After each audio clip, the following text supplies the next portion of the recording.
Cuyahoga River Valley is the beginning of a transportation route south to the Ohio River system and the Gulf of Mexico. Over there along the lake shore runs the only water-level route linking the Midwest with the East Coast. In 1796, Moses Cleveland chose the crossing of these two transportation arteries to found a town, which soon became a natural meeting place for iron ore from the north and coal from the south. Ever since, this has been a place where things have been happening. One of the most important being the business of making steel. Cleveland was in at the beginning of the modern steel industry. In 1855, a Cleveland-owned ship brought down the first cargo of iron ore from the Lake Superior region. From that day forward, the city has been a strategically important production center of the world. Today, 40,000 Cleveland area workers earn their living in this basic industry. Its payrolls pour some $200 million a year into the economy. But the strength of this city cannot be measured in terms of a single industry, for the economic base of Cleveland rests on a broad foundation. The city is famous for its machine tools, automotive products, aircraft parts, chemicals and paints, metal fabricating in all fields. It is a world-renowned center of industrial, medical, and scientific research. Each morning as the workday begins, the city draws on its reservoir of human skills, matching the knowledge and experience of men with the power and ingenuity of machines. The result is continuous and expanding productivity, which has always been the starting place for progress.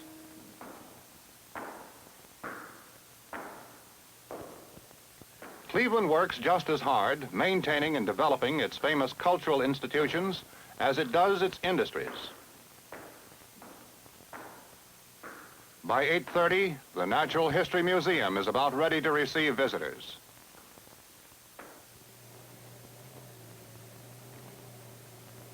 Housekeeping chores are being completed at the Art Museum. And all around University Circle, there is progress and productivity in the arts, the sciences, and in education. At the Health Museum, Juno, the transparent woman, will soon be instructing new classes of school children in the wonderful mysteries of life. At Severance Hall, the world-renowned Cleveland Orchestra is about to begin a rehearsal. Good morning, gentlemen. We start with the Janáček Sinfonietta. The Cleveland Playhouse prepares for an opening night. Dorothy, enter now. And Dorothy, dear, when you say, Madam Butterfly, hold your hands out. Madam Butterfly! Will you do me the honor? Oish! Ah, very comfortable. This is how you... At Case Tech, the business of learning is underway. Temperature's going down. Yes, sir. It's about 55 degrees. Tell me when it reaches 50. At the zoo in Brookside Park, it's breakfast time.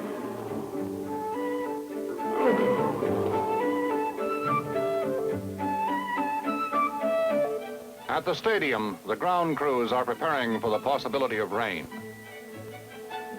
In Cleveland, at any time of the day, there is always something interesting and rewarding to do or see or learn. Cleveland works hard and plays well.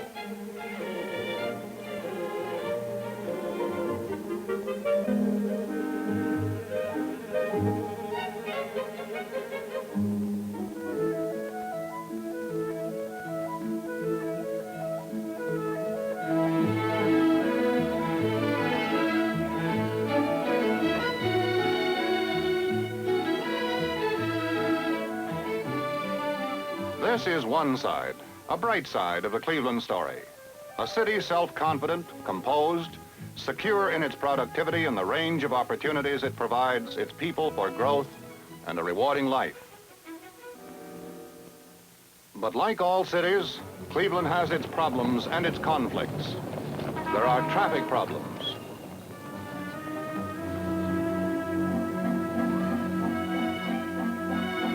there are residential areas in conflict with industry. Whole neighborhoods in conflict with changing times. Within the city, there are all too many monuments to lost productivity, for industries have moved out. Property values have melted away in once thriving commercial areas.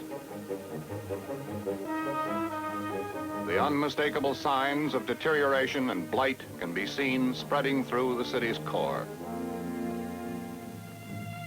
And there are hopeless slums, places that no one wants to call home, but some must. How do these things happen? These conflicts, this deterioration, these islands of want in a sea of plenty? Well, for one thing, they are easy to ignore, and for a long time, Cleveland, like most cities, did ignore them.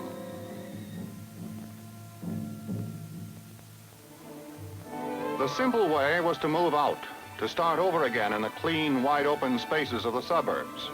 And Cleveland did move out. Whole communities sprang up around the central city. Luxury apartments added millions of dollars in tax revenues to the resources of outlying communities. Old established commercial institutions moved out to serve the new communities, providing competition for the parent organizations downtown. Industries which had outgrown the available land within the city limits built attractive new plants in the outlying areas. New industries moving into the city located where there was land. The new plants and laboratories made good neighbors, provided good jobs, and contributed welcome growth to the area. But as long as the growth occurred beyond the city limits, Cleveland itself could not share in the benefits.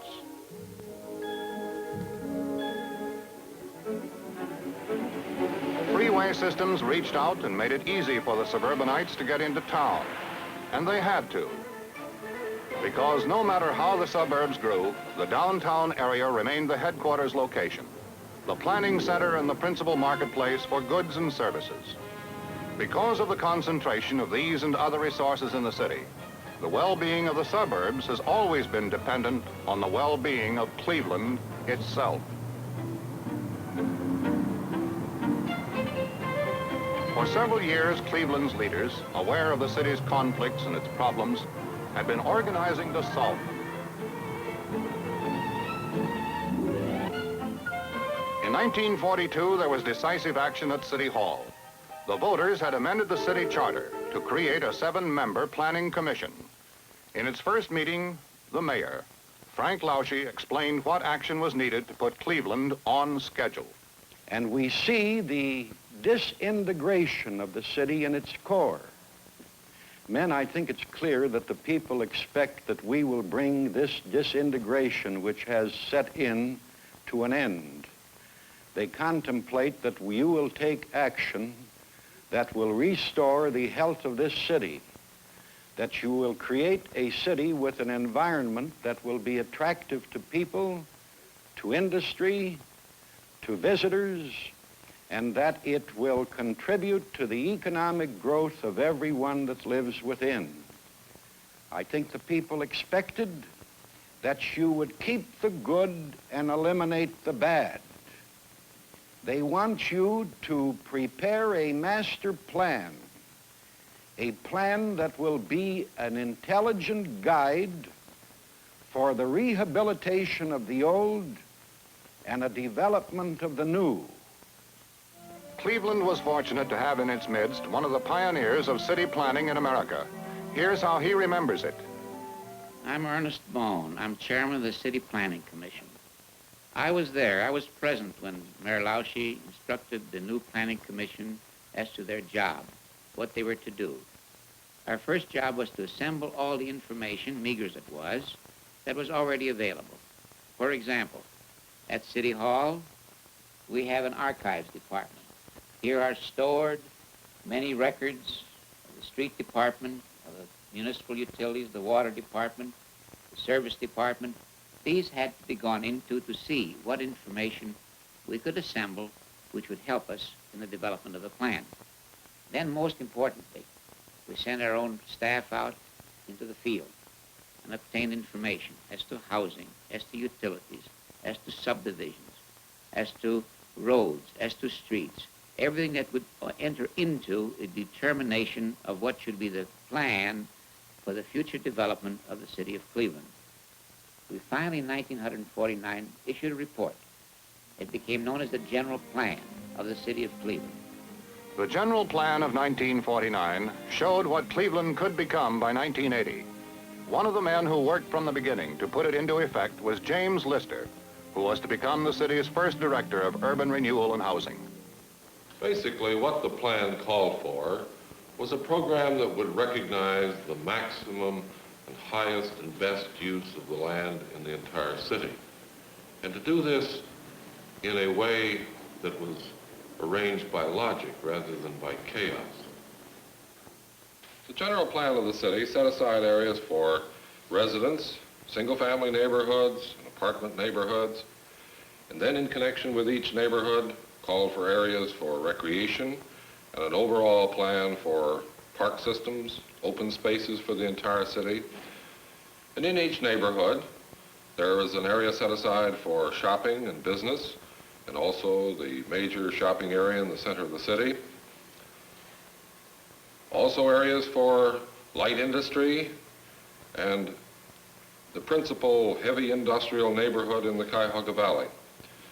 And tying all of these areas of the city together was an overlying system of expressways, interconnecting all parts, each with the other and with the core and center of the city. This was the general nature of the overall plan of the city of Cleveland. During Mayor Thomas Burke's term as mayor, the general plan was finally adopted by the City Planning Commission. And ever since that time, all of the major improvements in this city have been carried out in accordance with that plan. The Innerbelt Bridge was built where the overall highway freeway network showed that it should be built. Cleveland's water system has been built to serve the plan of Cleveland. Cleveland's sewage treatment plant, one of the finest in the world, has followed the pattern of the plan. And the schools that have been built since the plan was adopted were built where they should be located. But the objectives of Cleveland's general plan went far beyond an orderly and efficient expansion of general services. It also called for urban renewal and redevelopment in the very core of the city. This was the part of the program that was undertaken by Mayor Anthony J. Celebrezzi, and he did so in a report to the people of Cleveland on television. Stand by. One of the great decisions facing this country and this great city of ours is whether or not we have the ability, the know-how, and the tenacity to renew our cities, to wipe out from our cities slums and deteriorated conditions. You, the people of Cleveland, spoke in 1953 when you allocated, through bond issues, $7 million for this purpose. Now, many cities have proceeded with renewal of the downtown area. I must admit, this is very spectacular. But it is our belief here at City Hall at this particular time that the great need is for housing. And so we have made the decision to move into the housing area of urban renewal and slum clearance. Now, we're not interested in brick and mortar. What we are interested in is the human needs for those who have to live in slums, do not have the ability to meet the problems of the community, to take their active part as decent citizens because they lose hope. Urban renewal gives to these people hope. It says to them that we as a community care about your living conditions, and we're going to do something about it. And I'm asking you, the people of Cleveland, to join with us in this community project of rehabilitating our city for human needs. Work began in the area of greatest need, which was not difficult to determine. It was the Longwood section of the Central District, a 56-acre tract in which 1,500 families were crowded into some 250 miserably inadequate, unsanitary, ramshackle structures, 97% of which were owned by absentee landlords.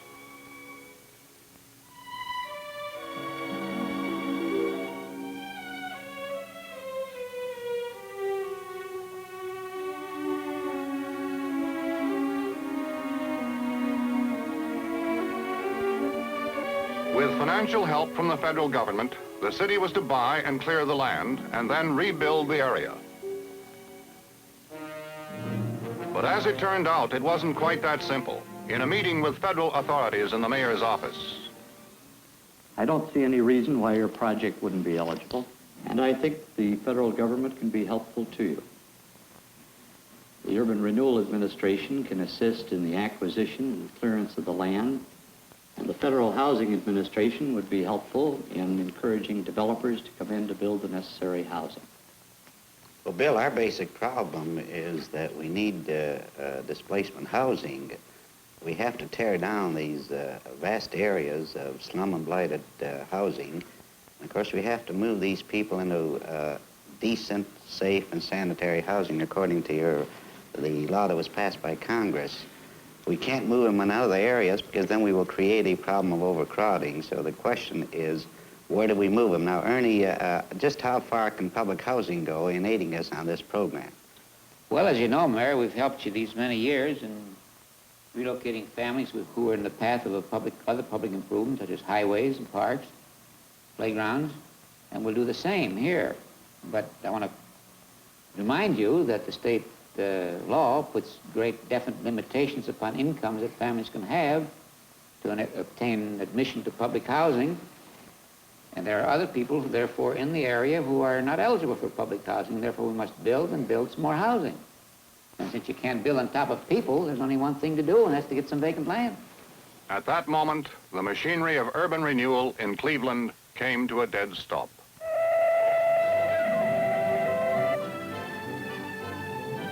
But the city had one great resource which it had not yet tapped: its thriving, productive business community, including commerce, industry, the trades, and professions.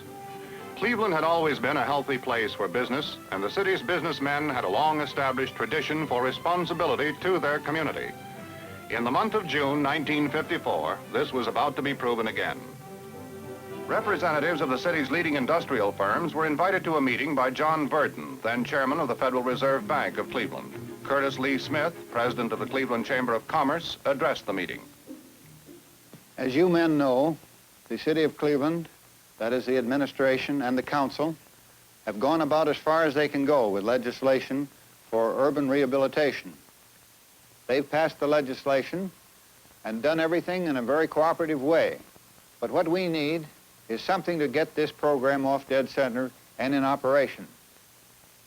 Each of your companies are going to be asked for money, and we propose to raise a fund of $2 million, which will be a revolving fund, which will be the catalyst and operate between the municipal government of Cleveland and the federal government of Washington in order to get urban rehabilitation off the ground. We propose to form a foundation, possibly to be called the Cleveland Development Foundation, which will handle these funds and serve as a catalyst to bring these operations into being. With Cleveland's best-known industrial leaders solidly behind the program, action was quick and decisive.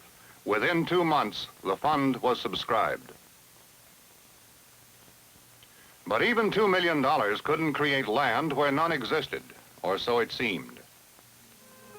However, in the central area, along Kinsman Avenue, there ran a deep ravine known as Kingsbury Run. Until this time, it had been considered industrial wasteland. No one had thought it could be salvaged. But in this emergency, engineers took a new look at it. Yeah, I remember this area in the late 40s when I made a survey here. There was, it was approximately a half mile long and 900 feet wide.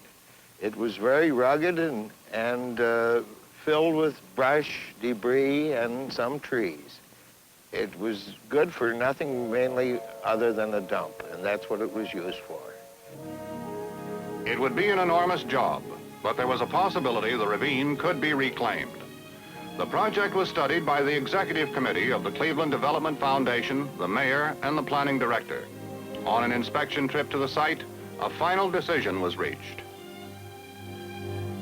The foundation would acquire the land and proceed to improve it.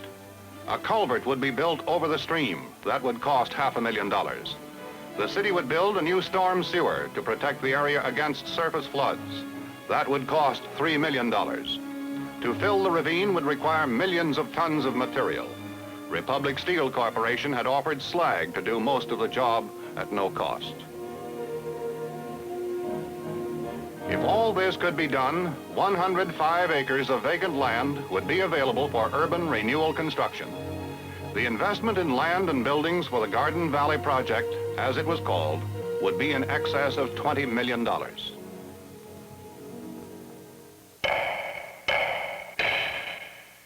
Council meeting come to order. Call the roll, Mr. Clerk. Bell, Valinsky. When you set out to change a city, the best of plans will mean nothing without the cooperation and assistance of a determined city council. They are the people who must take away old privileges, change the old rules, and draw up new ones. There is always resistance to change, and they are the people who must face it. Over the years, Cleveland City Council members have made hundreds of important, serious decisions. When new legislation was required to carry out urban renewal programs, the council has never failed to provide it. Even though many of the decisions required political courage and no small amount of statesmanship, every ordinance proposed on behalf of urban renewal has been passed by council. The council passed the necessary legislation, and the voters of Cleveland backed their lawmakers to the hilt. They approved the changes. They voted bond issues that provided the money. Their decisions got the program underway. The years of dreaming, organizing, planning, legislating were behind. From here on, it was action. Cleveland was on schedule.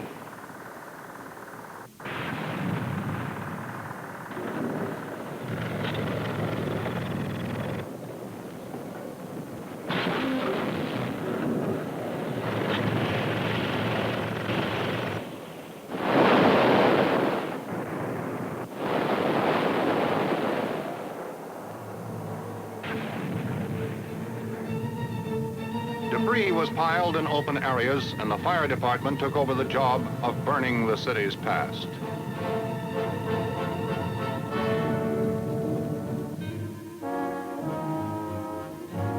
By the 1960s, many of the major projects had been completed.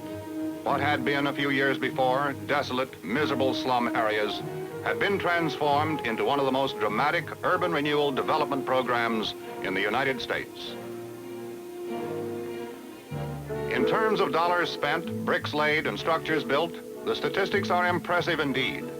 But there is no measure for the human values added.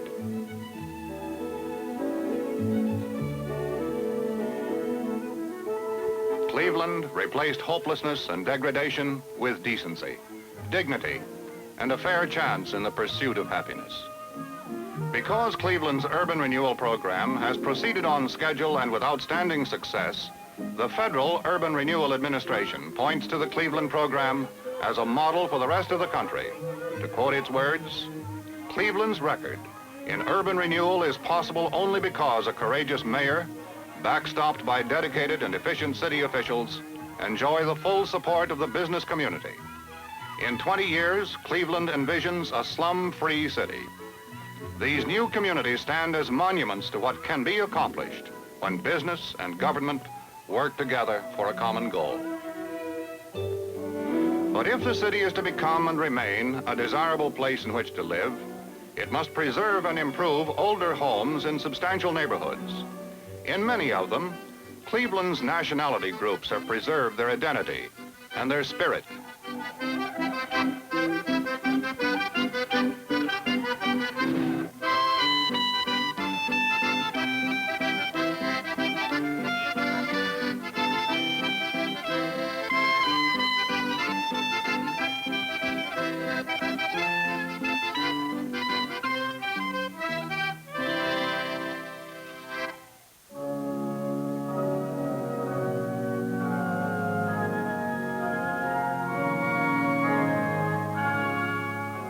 In those neighborhoods where national traditions have been preserved, the people are fiercely proud of their city. Many of them have resisted the move to the suburbs, preferring instead to improve their neighborhoods. With the help of Cleveland's rehabilitation program, they have made tremendous progress. Action begins in local meetings organized by the Department of Urban Renewal and Housing. its commissioner, James Yielding. I think it's real gratifying when a group of neighbors from one geographic area of a neighborhood gather together to call on their city, call on the Division of Urban Renewal to join with you in analyzing a problem.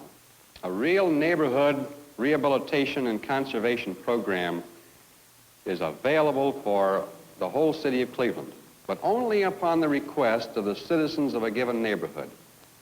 We like to be invited to participate with you to carry out all of the improvements of your own property and of the neighborhood, including the public improvements. How do we go about it? Let's get right down to brass tacks. When local residents ask for assistance, the city pays the cost of establishing and staffing a neighborhood field office. It becomes the headquarters and information center for the area. A housing expert is assigned to help residents plan and finance needed improvements. The movement gets organized block by block. One way or another, before long, the whole neighborhood comes alive with the sounds of progress. It really doesn't take much to put a new face on a neighborhood. A few willing hands with a paintbrush, a saw and hammer, a few garden tools. The principal elements are determination and community pride. Cleveland's neighborhoods have both.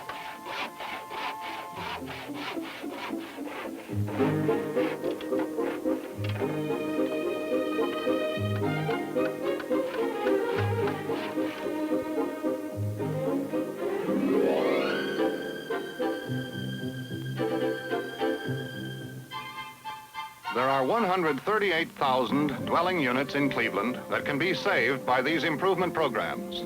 The work is well begun. Throughout its neighborhoods and anywhere you look in Cleveland, the spirit of urban renewal is in the air. Communities such as Garden Valley and Longwood have converted slums into civic assets, as scheduled in the general plan of Cleveland. The schedule called for construction of the Innerbelt Freeway. Today, Clevelanders are driving over it. And construction is underway on the remainder of a $1 billion highway program. The schedule called for new hospitals and health centers. They have been built. More are under construction, and still others are being planned. The schedule called for improved police and fire protection. Today, there are more men and more facilities. Both services rank among the best in the world. The schedule called for airport improvement. The people voted a total of $5.5 million to build the new terminal at Cleveland Hopkins. Burke Lakefront Airport, within 5 minutes of downtown, is a major facility and still growing. The schedule called for improved public transportation. Today, Cleveland has a city rapid transit system equal to the best. The schedule called for improved parking facilities. Major lots have been opened near the freeways downtown and in the established commercial areas throughout the city. The schedule called for port development. The people voted $11.5 million to provide it, and Cleveland is today a world port. The schedule called for school expansion. 71 new buildings, 838 classrooms have been added to the Cleveland system. The schedule called for new recreation facilities. 47 playgrounds and 14 new swimming pools have been built. The schedule called for continued improvement of Cleveland Civic Center. The new $10 million exhibition hall on the mall is under construction and will be outstanding in the United States. The schedule called for major development of University Circle. The plan, developed by the University Circle Development Foundation, envisions a $175 million expansion program, $60 million of which was completed within 5 years. Meanwhile, in the areas around University Circle, the city has inaugurated one of the largest urban renewal projects in the United States. It includes clearance and rehabilitation of the residential and commercial areas in a 1,400-acre tract. As these programs progress concurrently, major new developments such as the expansion of the universities and the new Veterans Hospital, now under construction, will be the center of a pleasant, thriving community, the greatest concentration of educational and cultural facilities in the world, and a priceless asset to Cleveland and its surrounding communities.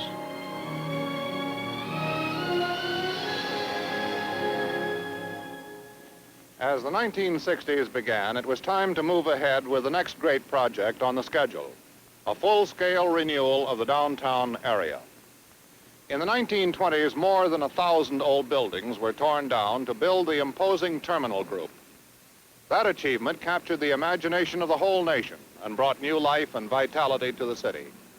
It's time to do it again. On its way is the largest scale downtown urban renewal project ever undertaken. When it has been completed, land that returned less than $500,000 in income to the city will be producing tax revenues of $3 million a year.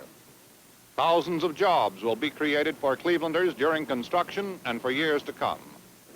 The project has caught the attention and admiration of the whole country.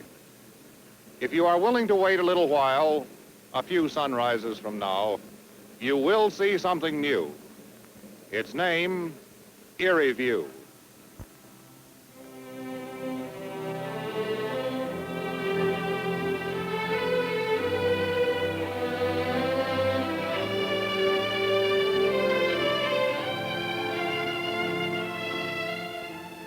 The impact of Erie View on the future of Cleveland can hardly be overstated. By creating outstanding commercial facilities in the heart of the downtown area, it will attract new industries to the city and new headquarters locations for existing companies. By providing downtown living quarters for 6,000 families, it will create new markets for existing stores and businesses. Because it will renew and revitalize the whole downtown area, it will reverse the trend of the past and open a new era of growth and opportunity. By building Erie View, Cleveland will maintain its place of leadership among the great cities of the world.